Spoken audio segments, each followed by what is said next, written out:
सार्थ श्री तुकाराम महाराज गाथा अभंग व अर्थ भाग 99।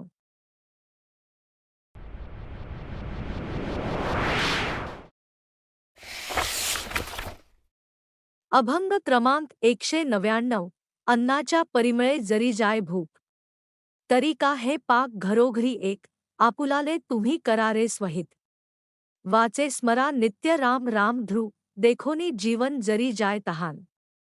तरी का साठवण घरोघरी दोन, देखोनिया छाया सुखन पाविजे। जमवन बैसीजे तया तळी तीन, हित तरी होय गाता ऐकता। जरी राहे चित्ता दृढ भाव चार, तुका म्हणे होसी भावेंची तू मुक्त। काय करिसी युक्त जाणीवेची पाच।